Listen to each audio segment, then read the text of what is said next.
Hello everyone. CGPSC और CG Vyapam के previous year question video series का ये हमारा 11वां वीडियो होने वाला है और इस वीडियो में हम कृषि से संबंधित कुछ अन्य प्रश्नों की चर्चा करने वाले हैं। कृषि के बारे में हमने मुख्य रूप से सिंचाई व्यवस्था और प्रमुख फसलों की चर्चा की थी। आज के इस वीडियो में हम कृषि से संबंधित प्रमुख पुरस्कारों की चर्चा करने वाले हैं। सीजीपीएससी और व्यापम में एग्रीकल्चर के क्षेत्र में दिए गए प्रमुख पुरस्कारों की अगर बात करें तो एक पुरस्कार का नाम बड़ा प्रसिद्ध है। इसे कहते हैं कृषि कर्मण पुरस्कार। ये करंट अफेयर का मुद्दा रहता है हमेशा जब भी ये प्राइज़ मिलता है, कृषि कर्मण पुरस्कार।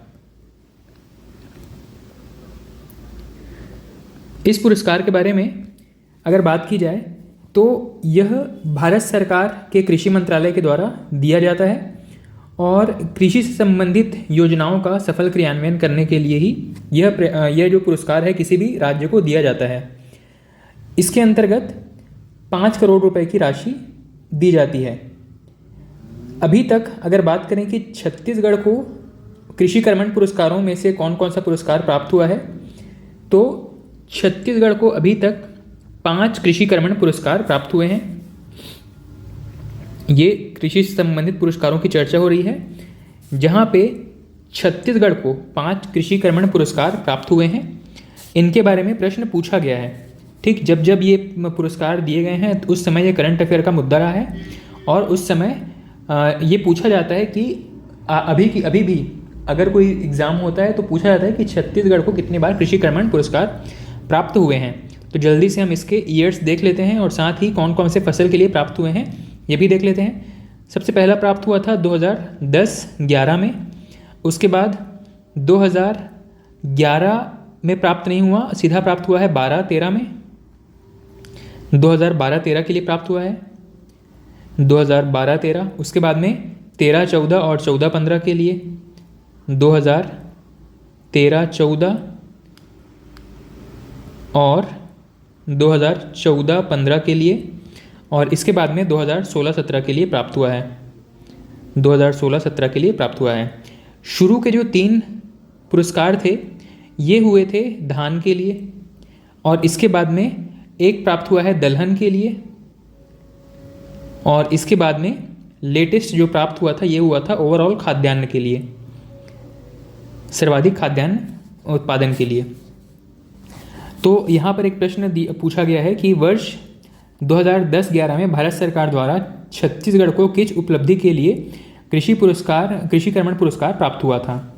इसका सही आंसर था कृषि योजनाओं के सफल क्रियान्वयन द्वारा धान का रिकॉर्ड उत्पादन। धान उत्पादन के लिए 2010-11 में कृषि कर्मण पुरस्कार प्राप्त हुआ था। अगला प्रश्न है, फरवरी 2020 में राज्य को किस उत्पाद के लिए कृषि कर्मण पुरस्कार दिया गया है। इसका करेक्ट आंसर है दलहन के लिए, खाद्यान्न के लिए। ये जो लास्ट वाला पुरस्कार हमने देखा था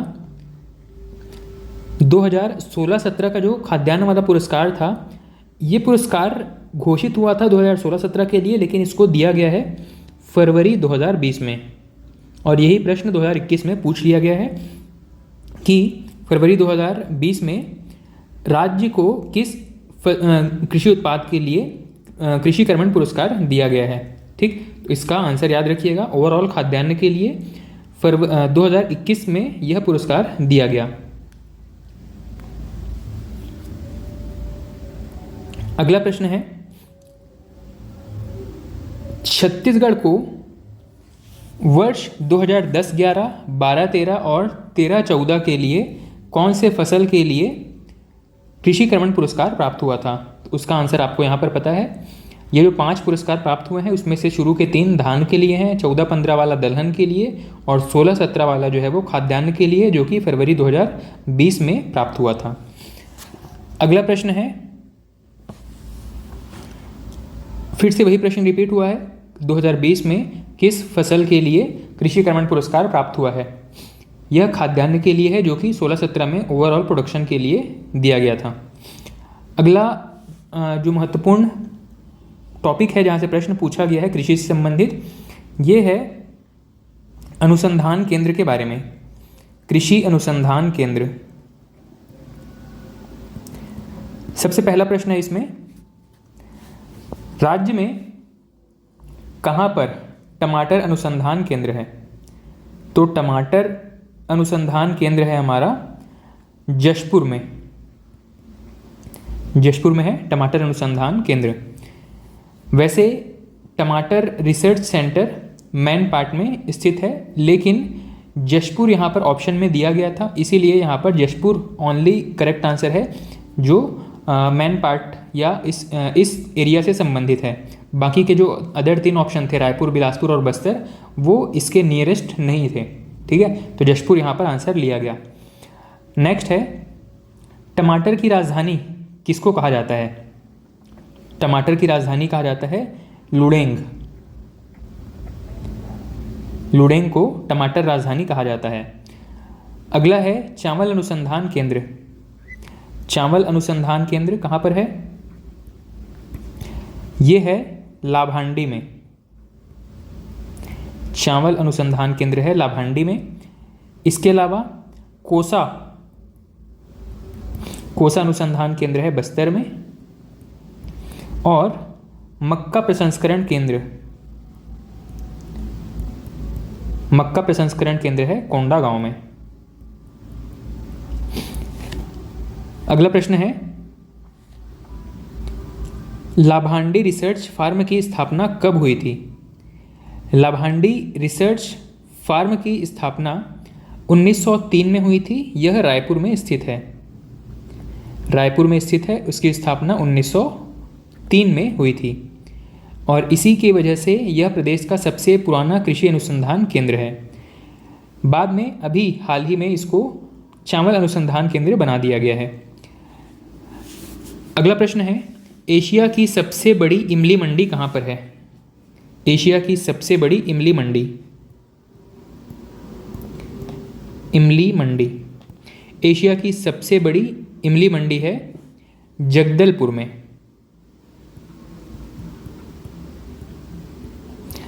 एशिया की सबसे बड़ी इमली मंडी है जगदलपुर में।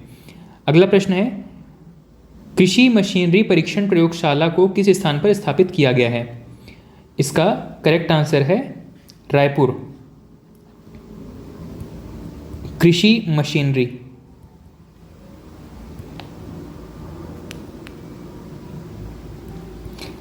कृषि मशीनरी परीक्षण प्रयोगशाला, यह है रायपुर में। अगला प्रश्न है, किसान शॉपिंग मॉल कहाँ पर स्थित है? किसान शॉपिंग मॉल एक ही छत के नीचे कृषि से संबंधित सभी जरूरी चीज़ें प्राप्त हो जाती है। यह राजनांदगांव में स्थित है किसान शॉपिंग मॉल।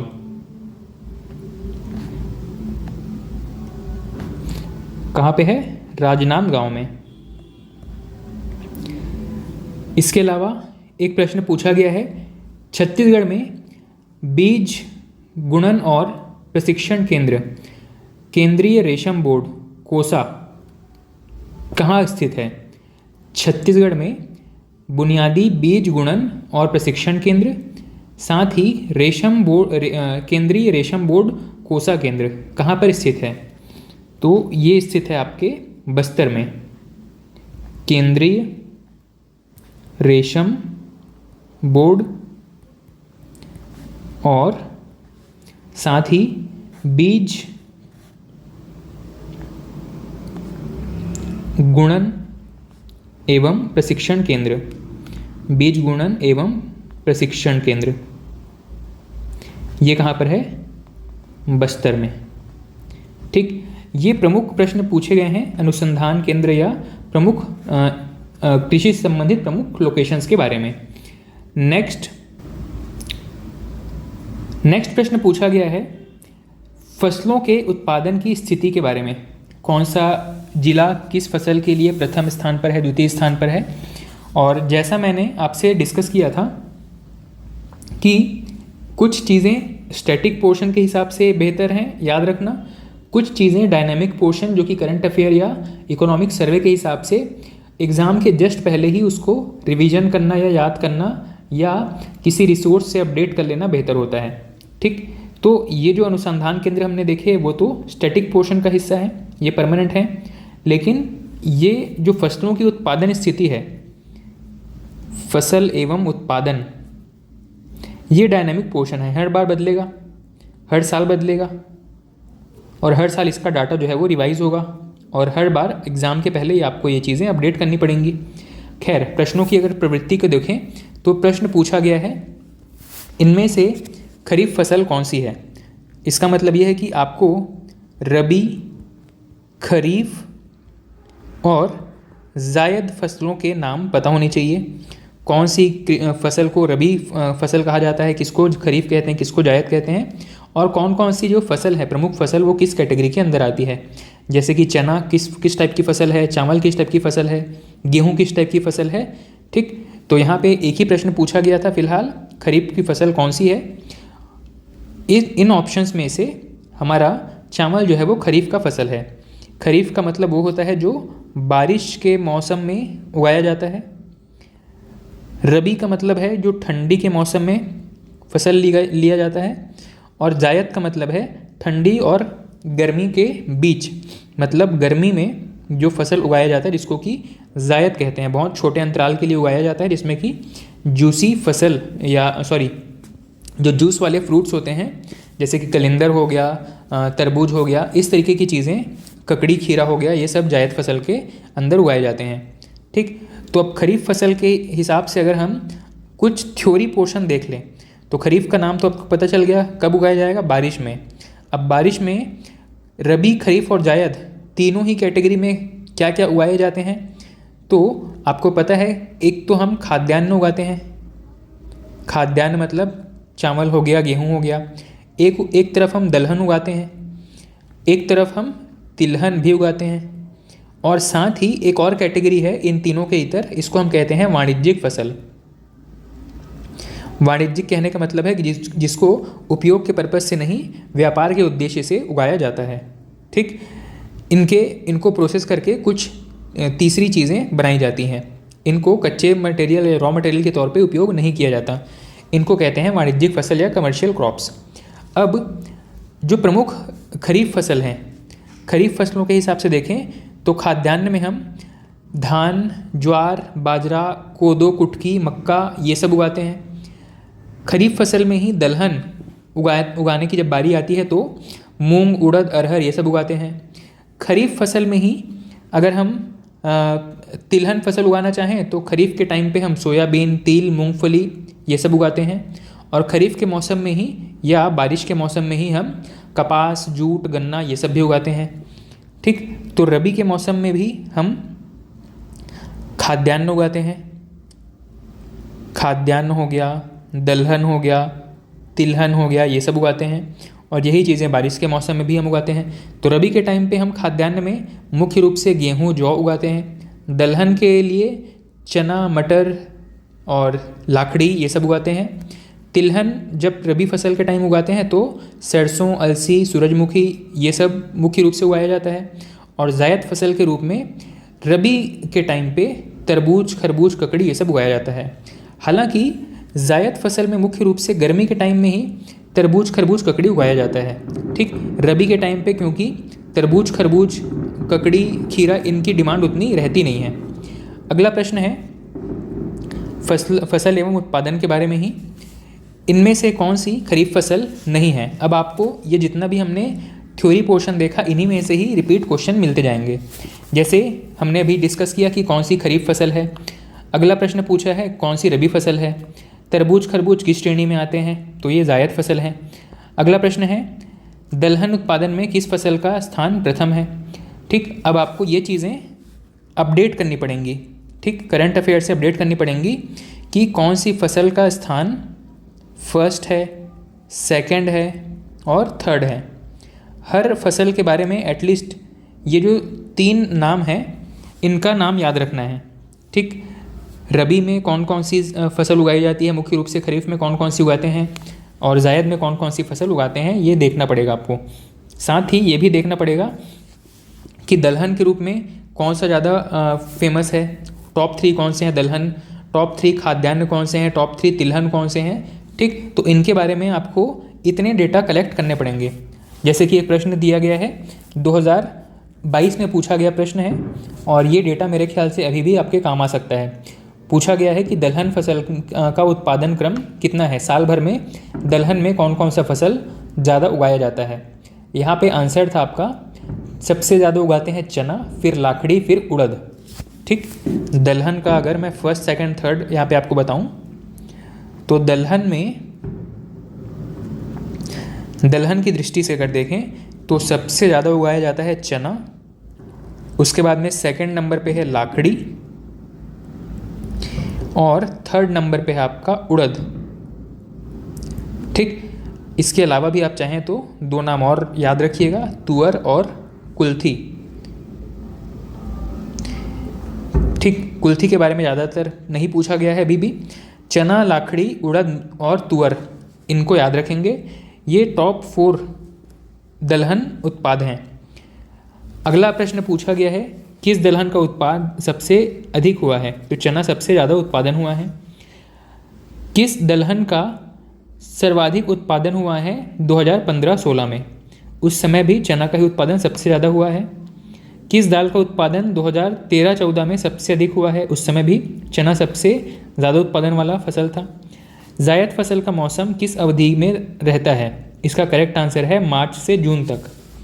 जायद फसल गर्मी की फसल है और मार्च से जून तक इसको उगाया जाता है। अगला प्रश्न पूछा गया है, छत्तीसगढ़ की प्रमुख तिलहन फसल कौन सी है, तो गिवन ऑप्शंस में से और उस पर्टिकुलर वर्ष में, मतलब जो ये प्रश्न 2021 में था, और 2021 के अनुसार मूंगफली जो है वो सबसे ज़्यादा उगाया गया तिलहन फसल था। अभी वर्तमान 2022-23 के आर्थिक सर्वेक्षण के हिसाब से देखें तो सबसे ज़्यादा उगाया गया फसल छत्तीसगढ़ में जो प्रमुख फसल है वो है आपका धान। 2000 इकोनॉमिक सर्वे 2022-23 का डाटा मैं बता देता हूँ। हालांकि ये जो डाटा है अभी हमारे रिसेंट जो भी एग्ज़ाम है फरवरी तक, उनमें 2022-23 का डाटा काम आ जाएगा। उसके बाद में आपको 2023-24 का डाटा पढ़ना पड़ेगा नया इकोनॉमिक सर्वे आने के बाद में। ठीक, तो 22-23 के अनुसार अभी सबसे प्रमुख फसल, सबसे ज़्यादा उगाई गई फसल है आपका धान। सबसे ज़्यादा उगाया गया दलहन ये है चना, और तिलहन की दृष्टि से देखें तो हमारा मूंगफली जो है वो छत्तीसगढ़ में सबसे ज़्यादा उत्पादन किया गया तिलहन फसल है। ठीक, तो फसलों के क्रम में धान, चना और मूंगफली ये टॉप के या फर्स्ट नंबर पे उगाए गए फसल दलहन तिलहन की कैटेगरी में आते हैं। अगला प्रश्न है, सोयाबीन किस देश की फसल है? छत्तीसगढ़ में उत्पादित सोयाबीन किस देश की फसल है? असल में सोयाबीन जो है वो चीन की फसल है। सोयाबीन मुख्य रूप से किस देश में उगाया जाता है, तो ये चीन का उत्पाद है। अगला प्रश्न है, सोयाबीन का उत्पादन किस जिले में सबसे ज़्यादा होता है? तो ये तो आपका प्रीवियस जो पैटर्न मैंने आपको बताया था कि हर एक राज्य में कौन सी फसल किस नंबर पे है, मतलब आपको राज्य या यूँ कहें कि फसल और उस फसल के उत्पादन करने वाले जिले, फसल और जिले फर्स्ट, सेकंड और थर्ड नंबर पे। प्रमुख फसल और प्रमुख जिले कहाँ कहाँ पे वो फसल उगाई जाती है ये आपको पता रहना चाहिए था। ठीक, तो सोयाबीन का उत्पादन किस जिले में सबसे अधिक होता है? ये होता है आपका राजनांदगांव में। जो लेटेस्ट डेटा है उसके हिसाब से हम चीज़ों को अपडेट करते चलेंगे। 2019 के हिसाब से राजनांदगांव में सबसे ज़्यादा सोयाबीन उगाया गया था। नेक्स्ट प्रश्न है, छत्तीसगढ़ का निम्न में से कौन सा प्रमुख सोयाबीन उत्पाद क्षेत्र है? इसमें ये 2013 का प्रश्न है और उस समय दुर्ग और कवर्धा में सबसे ज़्यादा सोयाबीन उगाया गया था। अगला प्रश्न है, मड़िया का उत्पादन सबसे अधिक किस जिले में होता है? मड़िया का उत्पादन सबसे ज़्यादा होता है कोंडागांव जिले में। मड़िया का उत्पादन होता है सबसे ज़्यादा कोंडागांव जिले में।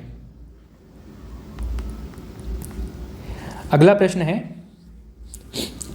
छत्तीसगढ़ की सबसे प्रमुख फसल कौन सी है? ये सभी को पता है, चावल। अगला प्रश्न है, धान के बाद इस राज्य की फसल कौन सी है? धान के बाद इस राज्य की प्रमुख फसल कौन सी है? तो सेकंड नंबर पे है हमारा चना। धान के बाद चना सबसे प्रमुख फसल है। अब ये जो आंसर था ये उस समय के हिसाब से ठीक था जब ये प्रश्न पूछा गया था। ये प्रश्न 2013 का है और इस समय धान के बाद चना मुख्य रूप से सेकंड नंबर पे आने वाला फसल था। लेकिन अभी जो लेटेस्ट डेटा है उसके अकॉर्डिंग 2021-22 का जो आपका इकोनॉमिक सर्वे है उसके हिसाब से धान सेकंड नंबर पे है आपका चना। ओवरऑल अगर बात करें तो धान के बाद है मक्का, फिर है चना, इसके बाद है गेहूँ। ओवरऑल फसलों की दृष्टि से देखें, ठीक, तो धान, मक्का, चना, गेहूँ ये टॉप 4 आपके फसल हैं। ठीक है। अगला प्रश्न है, छत्तीसगढ़ में खाद्यान्न के अंतर्गत दूसरी प्रमुख फसल कौन सी है? तो दूसरी प्रमुख फसल यहाँ पे है मक्का। अगला प्रश्न है, लाखड़ी क्या है? लाखड़ी क्या चीज़ है? तो लाखड़ी एक प्रकार की दाल है। अगला प्रश्न है, 2012-13 में छत्तीसगढ़ राज्य में गन्ने का कुल उत्पादन कितना था? अब आपको इकोनॉमिक सर्वे में प्रमुख फसल और उनका उत्पादन भी देखना पड़ेगा क्योंकि इस पैटर्न के भी सवाल पूछे गए हैं। प्रमुख फसल और कितना उत्पादन हुआ है।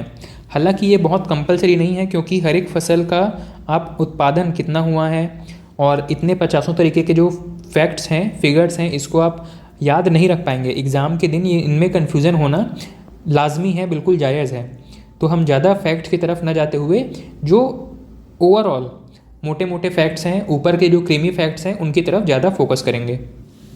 अगला प्रश्न अगर देखें तो धान खरीदी में सबसे कम बोनस कहाँ पर दिया गया है? ये पूछा गया है, किस जिले में धान खरीदी का बोनस सबसे कम प्राप्त हुआ है? इसका आंसर उस समय जब प्रश्न पूछा गया था 2017 में, तब दंतेवाड़ा में सबसे कम बोनस प्राप्त हुआ था। और अगला प्रश्न पूछा गया है, यहाँ पे पूछा गया है धान खरीदी, इसके एमएसपी, इसके बोनस, इन टॉपिक्स पर भी प्रश्न पूछे गए हैं। इसी सीरीज में अगला प्रश्न अगर देखते हैं तो धान की सर्वाधिक खरीदी किस वर्ष में हुई है? किस जिले में धान की खरीदी सबसे ज़्यादा हुई है? अब ये जो प्रश्न है 2019 का है और इसके जस्ट पहले 18-19 का जो धान विक्रय हुआ था, जो खरीदी हुआ था, जांजगीर चांपा में सबसे ज़्यादा धान खरीदी हुई थी। ठीक है। तो सहकारी समितियों में धान खरीदी, उस पर्टिकुलर वर्ष में कितना एमएसपी दिया गया है, कितना बोनस का वादा किया गया था, ये सब हमको पढ़ना ज़रूरी है। ठीक है, यहाँ से भी प्रश्न पूछे गए हैं।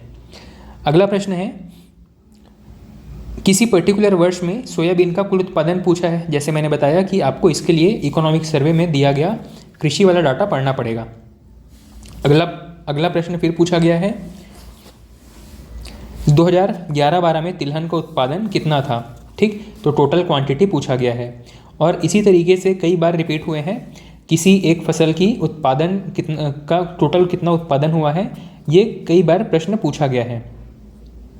इसके अलावा एक प्रश्न जो थोड़ा सा आप कह सकते हैं कि यूज़फुल है, एक प्रश्न पूछा गया है कि छत्तीसगढ़ में धान का औसत उत्पादन प्रति हेक्टेयर किस वर्ष में सबसे अधिक रहा है? तो इसका आंसर है कि 2012-13 में सबसे ज़्यादा उत्पादन हुआ था औसत रूप से प्रति हेक्टेयर। धान का एवरेज उत्पादन सर्वाधिक था किस वर्ष में? ये था आपका 2012-13 में। 2012-13 में सर्वाधिक उत्पादन हुआ था। अगला प्रश्न है, निम्नलिखित में से कौन सा सही सुमेलित है। अब यहाँ पे रबी, खरीफ, जायद और कमर्शियल क्रॉप्स का नाम दिया है और साथ में एक फसल का नाम दिया गया है। जैसे फॉर एग्जाम्पल रबी फसल, रबी फसल के अंतर्गत क्या चावल को उगाया जाता है? तो चावल जो है वो खरीफ की फसल है, चावल को पानी की रिक्वायरमेंट ज़्यादा होती है।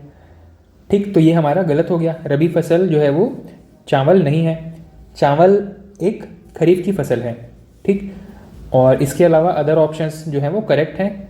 खरीफ फसल जो है वो मक्का एक खरीफ फसल है, तरबूज जायद फसल है और कपास नकदी फसल है। ये सारे पेयर्स ठीक थे और रबी फसल के हिसाब से चावल गलत है, चावल जो है वो खरीफ फसल के अंतर्गत आता है। अगला प्रश्न है, बलरामपुर जिले का सुगंधित चावल, इसका नाम क्या है? इसका नाम है जीरा फूल। ठीक, ये 2023 का ही प्रश्न था, तो करंट अफेयर बेस्ड क्वेश्चन के तौर पे इसको याद रखेंगे, ये आपको करंट अफेयर में ही मिल जाएगा। ठीक, तो इस प्रकार से इतने पैटर्न के प्रश्न पूछे गए हैं आपके फसल एवं उत्पादन वाले टॉपिक से। नेक्स्ट महत्वपूर्ण टॉपिक है एग्रीकल्चर से ही संबंधित एक और चीज़ है जहाँ से प्रश्न पूछा गया है, वो है बागबानी फसल या हॉर्टिकल्चर।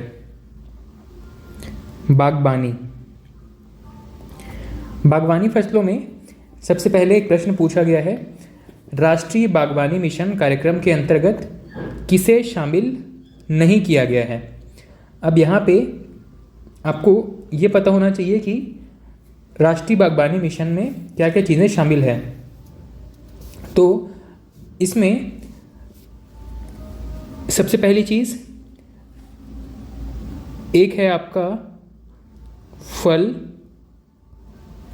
एक चीज़ है यहाँ पर सब्जी, एक और चीज़ है यहाँ पर पुष्प या फूल, नेक्स्ट चीज़ है मसाला, इसके अलावा सुगंधित फसल,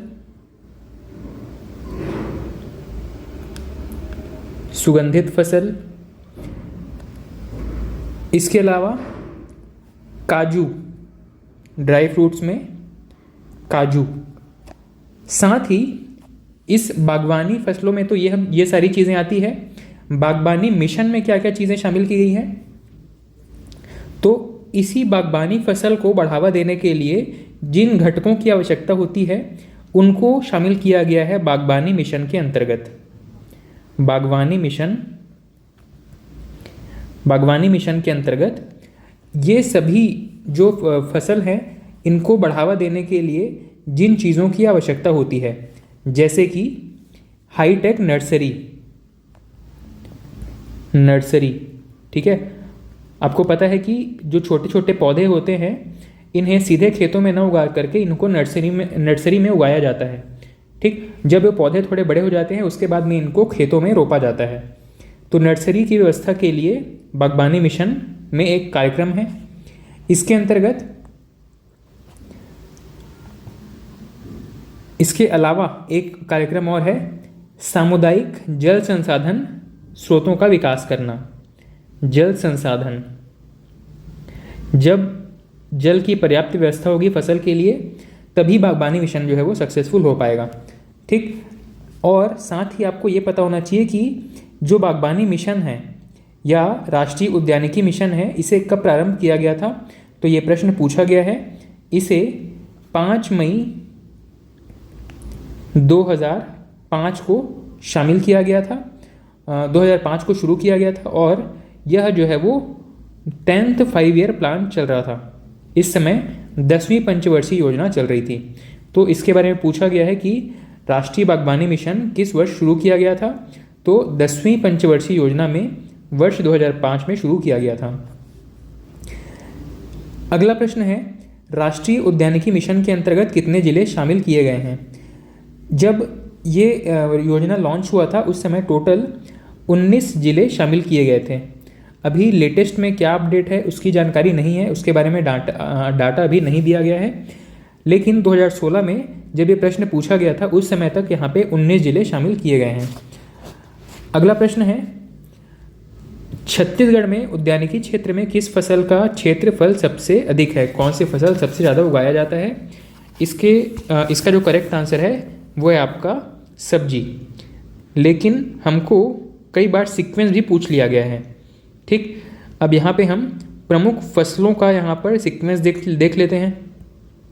अगर फसलों के हिसाब से देखें तो सबसे ज़्यादा उत्पादन होता है सब्जी का, इसके बाद में फल, नेक्स्ट है मसाला। ये उत्पादन का ये जो टोटल उत्पादन है उसके हिसाब से हम बात कर रहे हैं। ठीक,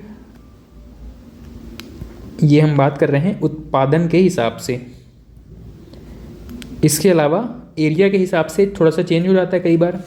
तो यहाँ पे उत्पादन में है सबसे ज़्यादा सब्जी, फिर फल, उसके बाद में मसाला, नेक्स्ट है फूल और नेक्स्ट है आपका औषधि।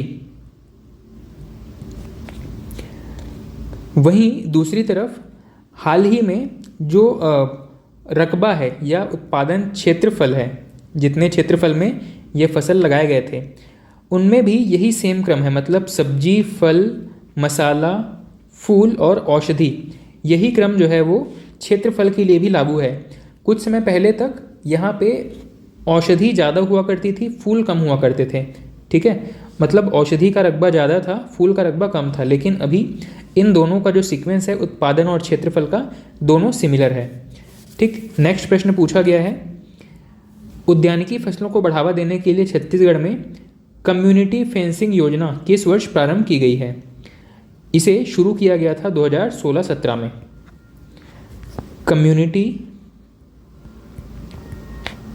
कम्युनिटी फेंसिंग योजना मतलब खेत के आसपास बाड़े लगाना, तार से घेराई करना, ताकि मवेशी जो है वो खेत में घुस करके फसलों को ख़राब ना करें। तो कम्युनिटी फेंसिंग योजना शुरू किया गया था 2016-17 में। अगला प्रश्न है, बागवानी में किसे शामिल नहीं किया गया है? तो फल, फूल और सब्जी, इनको तो शामिल करते हैं। यहाँ पे एक ऑप्शन है कपास। कपास को शामिल नहीं किया गया है बागवानी मिशन में। अगला प्रश्न है, उद्यानिकी फसलों का क्षेत्रफल 2012-13 में कितना था? अब ये एरिया जो है वो हर साल चेंज होता रहेगा।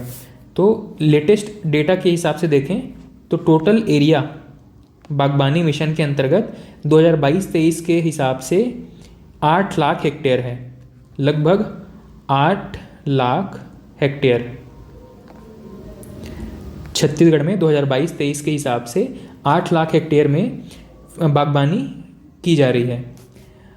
अगला प्रश्न है, 2017 में किस फसल के लिए श्रेष्ठ एग्रीकल्चर लीडरशिप अवार्ड प्राप्त हुआ था? अब ये करंट का टॉपिक है। उस समय क्योंकि ये जो अवार्ड है वो न्यूज़ में रहा होगा, इसीलिए ये प्रश्न पूछा गया था। उद्यानिकी के लिए ये अवार्ड प्राप्त हुआ था छत्तीसगढ़ को 2017 में।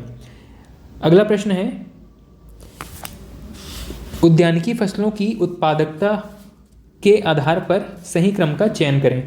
हम इसको यहाँ पर देख चुके हैं, उत्पादन के भी हिसाब से देख चुके हैं और क्षेत्रफल के हिसाब से भी देख चुके हैं।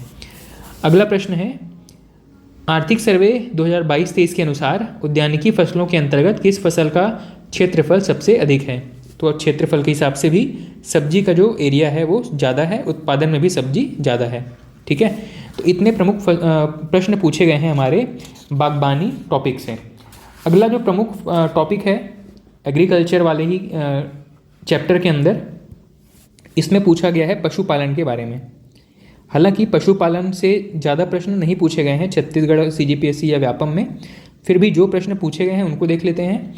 एक प्रश्न पूछा गया है पीएससी 2015 में, पशुओं की संख्या के आधार पर सही क्रम जमाना था। ये जो डेटा है 2007 का जो डेटा था पशु संगणना, जनगणना जो है वो इंसानों के लिए हो गया है। तो पशु संगणना 2007 के अनुसार छत्तीसगढ़ में पशुओं की संख्या का सही क्रम पूछा गया है। तो छत्तीसगढ़ में सबसे ज़्यादा पाए जाते हैं गाय के बाद बैल, इसके बाद में भैंस, संख्या के आधार पर ये क्रम है, गाय, बैल, भैंस, इसके बाद बकरियां और इसके बाद में बकरे। ठीक, ये क्रम है आपका पशुओं की संख्या के हिसाब से, हेड काउंट के हिसाब से। अगला प्रश्न है, पशु और पशु प्रजनन केंद्र आपको मिलाना है। ठीक, पशु प्रजनन केंद्र कहाँ कहाँ पर है, इसको हमें मैच द फॉलोइंग में मिलाना था। सबसे पहला है सरकंडा। सरकंडा ये कहाँ पर है, ये आपका बिलासपुर में है। अंजोरा, ये जो पशु और पशु प्रजनन केंद्र है, ये कहाँ पर है, दुर्ग में। और चंदखुरी ये है आपका रायपुर में। ठीक, साथ ही एक लोकेशन है पकरिया। पकरिया नाम से जो लोकेशन है ये है गौरेला पेंड्रा मरवाही में। ये सभी जो है वो पशु प्रजनन केंद्र हैं। पशु प्रजनन केंद्र, केंद्र का नाम और सिटी आपको मैच करना था।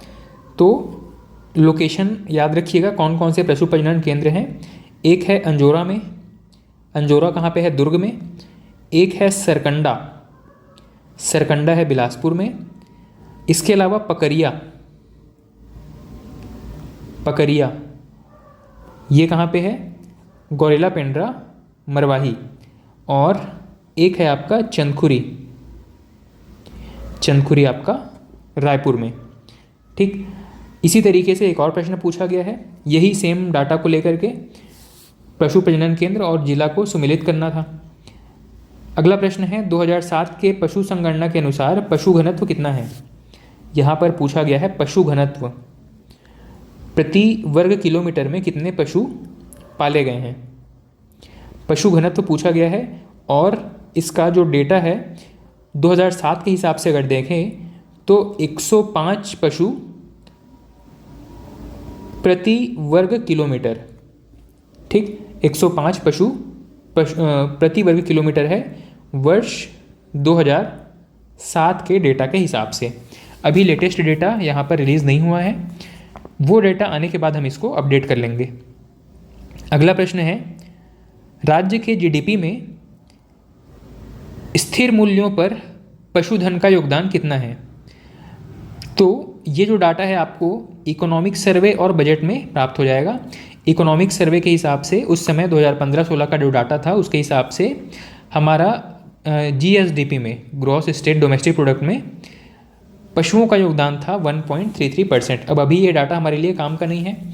जो लेटेस्ट डेटा है GSDP, gross state domestic product में 2022-23 के इकोनॉमिक सर्वे के हिसाब से पशुधन का योगदान है 1.65%।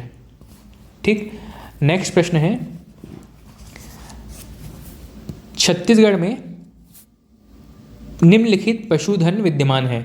मतलब कौन कौन से पशु जो है वो छत्तीसगढ़ में पाए जाते हैं।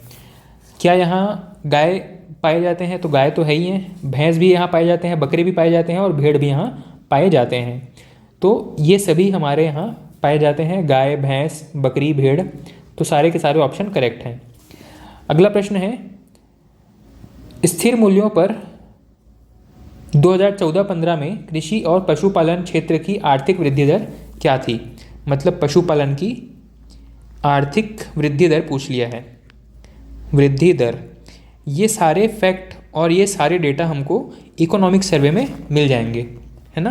तो अभी लेटेस्ट 2022-23 के अनुसार, 2022-23 का जो डाटा है इसके अनुसार वृद्धि दर है टोटल 5.93%। मतलब पिछले वर्ष की तुलना में इस वर्ष पशुओं से होने वाली आय कितनी है, 5.93%।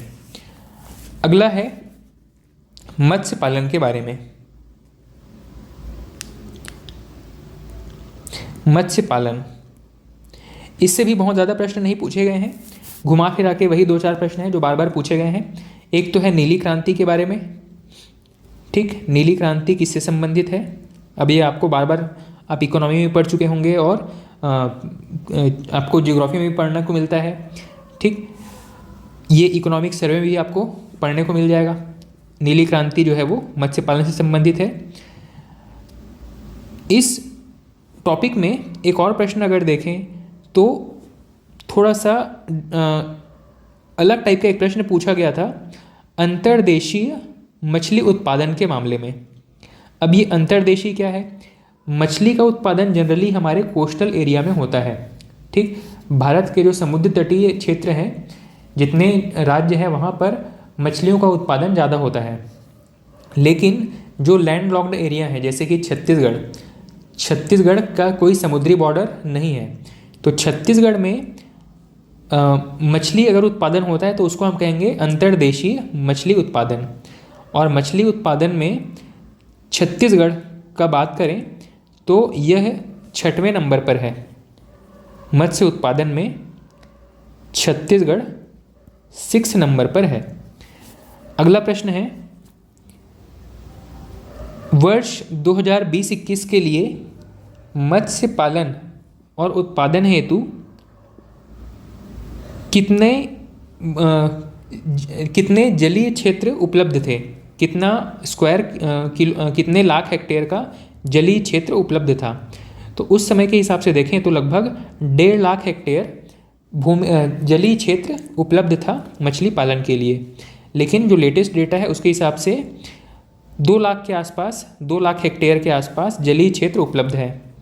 वर्ष 2022-23 का डाटा अगर देखें तो 1.99 लाख हेक्टेयर क्षेत्र में मछली पालन किया जा रहा है, ठीक। अगला प्रश्न है, वर्ष 2022 में छत्तीसगढ़ में मत्स्य पालन कुल कितने जल क्षेत्र में किया जा रहा है? प्रतिशत दिया गया है। कुल 98.41% जल क्षेत्र में मछली पालन किया जा रहा है, ठीक। ये जो एरिया है आपका, ये कितने परसेंट है? तो 98.41% के आसपास आ जाएगा, ठीक है। जितने एरिया में प्रोडक्शन हो रहा है मछली प्रोडक्शन, उसमें से टोटल 98.41%।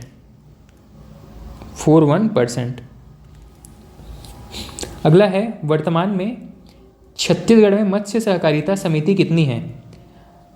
2022 तक अगर देखा जाए तो लगभग 1674 सहकारी समिति है। मत्स्य पालन से संबंधित सहकारी समिति, कुल कितनी सहकारी समिति है इसके अंतर्गत? 1674 1674 सहकारी समिति है, ठीक। कृषि से संबंधित और अनाज से संबंधित एक और टॉपिक है हमारा पीडीएस या सार्वजनिक वितरण प्रणाली। सार्वजनिक वितरण प्रणाली, पब्लिक डिस्ट्रीब्यूशन सिस्टम, जिसको हम पीडीएस के नाम से जानते हैं। अब यहाँ पे कौन कौन से महत्वपूर्ण प्रश्न पूछे गए हैं इसको देखते हैं एक एक करके। सबसे पहला प्रश्न पूछा गया है, छत्तीसगढ़ शासन द्वारा चावल महोत्सव कब प्रारंभ किया गया? चावल महोत्सव प्रारंभ किया गया था फरवरी 2008 में। अगला प्रश्न है, इस राज्य में किस वर्ष सार्वजनिक वितरण प्रणाली के अंतर्गत चावल उत्सव प्रारंभ किए गए? फरवरी 2008 में। इस राज्य में सार्वजनिक वितरण प्रणाली में पारदर्शिता हेतु कॉल सेंटर कब प्रारंभ किया गया? कॉल सेंटर, पीडीएस से संबंधित कॉल सेंटर कब प्रारंभ किया गया? ये शुरू हुआ था जनवरी 2008 में। अगला प्रश्न है, छत्तीसगढ़ राज्य को सार्वजनिक वितरण प्रणाली का कंप्यूटरीकृत करने के लिए पुरस्कार प्राप्त हुआ है। कौन कौन सा पुरस्कार प्राप्त हुआ है? एक पुरस्कार हुआ है हमको, किस चीज़ के लिए प्राप्त हुआ है पहले ये वो चीज़ जानिएगा, कंप्यूटरीकरण के लिए। किस चीज़ का कंप्यूटरीकरण? पीडीएस सिस्टम का कंप्यूटरीकरण। इसके लिए हमको मुख्य रूप से 4 पुरस्कार प्राप्त हो चुके हैं। एक तो है नेशनल ई गवर्नेंस, एक पुरस्कार को हम कहते हैं मंथन अवार्ड, ठीक। ये सभी पीडीएस के लिए ही प्राप्त हुए हैं छत्तीसगढ़ को। एक है ई इंडिया ई इंडिया ई इंडिया अवार्ड और एक है पीएम अवार्ड, प्रधानमंत्री पुरस्कार। ये सारे पुरस्कार जो हैं वो पीडीएस सिस्टम को कंप्यूटराइज करने के लिए प्राप्त हुए हैं छत्तीसगढ़ को। अगला प्रश्न है, ये जो कंप्यूटरीकरण किया गया है किस वर्ष से प्रारंभ किया गया है? तो कंप्यूटरीकरण किया गया है 2007 में। पीडीएफ सिस्टम को ऑनलाइन या कंप्यूटरीकृत किया गया है 2007 में। अगला प्रश्न है, मंथन अवार्ड का संबंध किससे है? मंथन अवार्ड का संबंध है सार्वजनिक वितरण प्रणाली को कंप्यूटरीकरण करने से। चावल उत्सव कब मनाया जाता है? फरवरी 2008 में। मंथन अवार्ड का संबंध किससे है? सार्वजनिक वितरण प्रणाली को कंप्यूटरीकृत करने से। अगला प्रश्न है, मुख्यमंत्री खाद्यान्न सहायता योजना कब प्रारंभ किया गया? इसका करेक्ट आंसर है 1 अप्रैल 2007 को। मुख्यमंत्री या सीएम खाद्यान्न सहायता योजना, खाद्यान्न सहायता योजना, इसकी शुरुआत हुई है 1 अप्रैल 2007 में। 1 अप्रैल 2007 मुख्यमंत्री खाद्यान्न सहायता योजना 1 अप्रैल 2007 में। अगला प्रश्न है, इनमें से किस वर्ष राज्य में सार्वजनिक वितरण प्रणाली विभाग द्वारा समर्थन मूल्य पर धान की खरीदी हेतु समुचित व्यवस्था को कंप्यूटरीकृत कर दिया गया था? तो वर्ष 2007, या इसको आप ये भी कह सकते हैं कि वर्ष 2007-08 में पूरा सिस्टम कंप्यूटराइज हो गया था। अगला प्रश्न है, राज्य में खाद्य एवं पोषण सुरक्षा अधिनियम, खाद्य एवं पोषण सुरक्षा अधिनियम, खाद्य एवं पोषण सुरक्षा अधिनियम किस वर्ष लागू किया गया था? इसका करेक्ट आंसर है 2012 में। ठीक, ये चीज़ इसलिए महत्वपूर्ण है कि पूरे देश में यह जो अधिनियम था देश में 2013 से लागू हुआ है। राष्ट्रीय खाद्य एवं पोषण सुरक्षा अधिनियम 2013 से लागू हुआ है, जबकि छत्तीसगढ़ में 1 साल पहले मतलब 2012 से ही इसे लागू कर दिया गया था।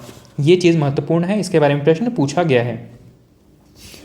अगला प्रश्न है, राज्य में सर्वाधिक राशन कार्ड की संख्या किसको प्रदान की गई है?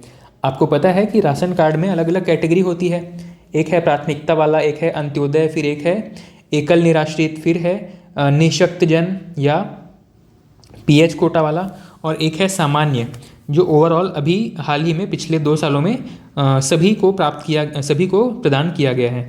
ठीक है, तो राशन कार्ड धारियों में किसकी संख्या सबसे ज़्यादा है? तो राज्य में सबसे ज़्यादा है प्राथमिकता वाला राशन कार्ड। ठीक, अब इसमें डिफरेंस क्या है? तो अलग अलग कैटेगरी में उनके आर्थिक स्थिति के हिसाब से अलग अलग टाइप के बेनिफिट दिए जाते हैं। किसी में केवल चावल दिए जाएंगे, किसी में चावल दाल नमक सब दिया जाएगा, किसी में आपको गुड़ और शक्कर भी प्राप्त हो जाता है, किसी में कैरोसिन भी प्राप्त होता है। तो इस तरीके से अलग अलग कैटेगरी के ये कार्ड हैं, है ना। नेक्स्ट प्रश्न है, इनमें से कौन 2017 में इस राज्य में आरंभ की गई मुख्यमंत्री अन्न सहायता योजना का उद्देश्य था? तो इसका उद्देश्य क्या है? मुख्यमंत्री अन्न सहायता योजना, इसका उद्देश्य क्या था? उद्देश्य है श्रमिकों को मुफ्त में दोपहर का भोजन देना। ठीक है, श्रमिकों को मुफ्त में दोपहर का भोजन देना श्रमिकों के लिए। वर्ष 2007 में शुरू किया गया था।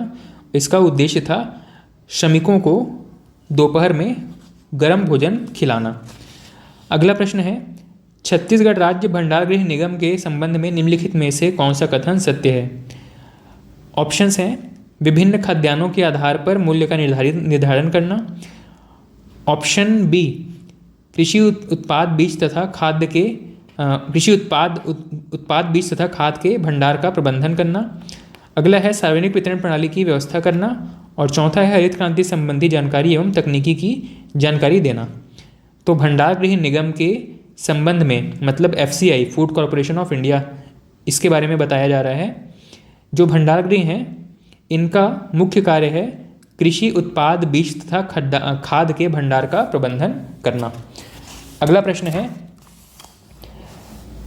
जनवरी 2014 की स्थिति में छत्तीसगढ़ राज्य के किस जिले में उचित मूल्य की सबसे कम दुकानें हैं? उचित मूल्य की दुकानों के बारे में भी प्रश्न पूछा जाता है। उचित मूल्य की दुकानें, अब जहाँ भी आपको ये डाटा मिलता है, लेटेस्ट डाटा जहाँ से भी मिले, वहाँ से आप देखेंगे कि किस जिले में सबसे कम या सबसे अधिक कौन से जिले में है। ठीक, जो पुराने क्वेश्चन है वहाँ पे तो पुराने डेटा के हिसाब से आपको आंसर मिलेगा। जो नया डेटा है वो आपको थोड़ा सा सर्च करना है कि किस जिले में सबसे ज़्यादा, किस जिले में सबसे कम उचित मूल्य की दुकानें हैं। इसी सीरीज़ में अगला प्रश्न है, नवंबर 2020 तक सार्वजनिक वितरण प्रणाली के अंतर्गत कितने उचित मूल्य की दुकानें संचालित हैं? अब ये डाटा भी हमारे लिए अभी जो पुराना हो चुका है, क्योंकि 2021 के एग्ज़ाम में प्रश्न पूछा गया था और डाटा था हमारा नवंबर 2020 तक का। उस समय टोटल 12,451, नवंबर 2020 तक 12,451 PDS शॉप थे। ठीक, उचित मूल्य की दुकानें अवेलेबल थी। अगला प्रश्न है, छत्तीसगढ़ के खाद्यान्न सुरक्षा बिल के अनुसार प्राथमिकता वाले घरों के लिए खाद्यान्न की उपभोक्ता कीमत क्या है? प्राथमिकता कार्ड को 1 रुपये प्रति किलो के हिसाब से अन्न प्राप्त होता है। प्राथमिकता कार्ड, इन्हें 1 रुपये पर केजी चावल प्राप्त होता है। ठीक है, इसका जो सिस्टमेटिक डेटा है वो आपको इकोनॉमिक सर्वे में मिल जाएगा कि अलग अलग कार्ड के हिसाब से किसको कितने रुपए में क्या चीज़ प्राप्त होता है। ठीक, यही प्रश्न कई बार रिपीट हुए हैं कि अंत्योदय वाले को कितना रुपए में मिलता है, किसको गुड़ प्राप्त होता है, किसको केवल चावल प्राप्त होता है। ये अलग अलग टाइप से आपको प्रश्न पूछे गए हैं। जैसे कि एक प्रश्न पूछा गया है, किस प्रशासनिक संभाग में गुड़ का वितरण किया जाता है? तो बस्तर संभाग में गुड़ का वितरण भी किया जाता है। ठीक, गुड़ का वितरण कहाँ किया जाता है? बस्तर संभाग में। बस्तर संभाग के सभी जिलों में गुड़ का वितरण किया जाता है। ठीक, अगला प्रश्न है, इस राज्य में सार्वजनिक वितरण प्रणाली के अंतर्गत किस कीमत पर सामान्य परिवार को चावल दिया जाता है? तो सामान्य परिवार को 10 रुपये किलो में चावल प्राप्त होता है। अगला प्रश्न है, मेरी PDS मेरी मर्जी योजना कब शुरू की गई? मेरी मर्जी मेरी PDS, ये योजना 2012 में रायपुर से शुरू किया गया। मेरी PDS मेरी मर्जी, या इसको उल्टा भी लिख सकते हैं, मेरी मर्जी मेरी PDS। ये जो योजना है 2012 में शुरू किया गया है। कहाँ से? रायपुर ज़िले से। ठीक, तो PDS या पब्लिक डिस्ट्रीब्यूशन सिस्टम से संबंधित इतने प्रमुख प्रश्न थे जो कि पिछले 23 वर्षों में अलग अलग एग्ज़ाम्स में पूछे गए हैं। आज के इस वीडियो में हम इतना ही रखते हैं। इसके आगे हम नेक्स्ट क्लास में कंटिन्यू करने वाले हैं। ठीक, थैंक यू।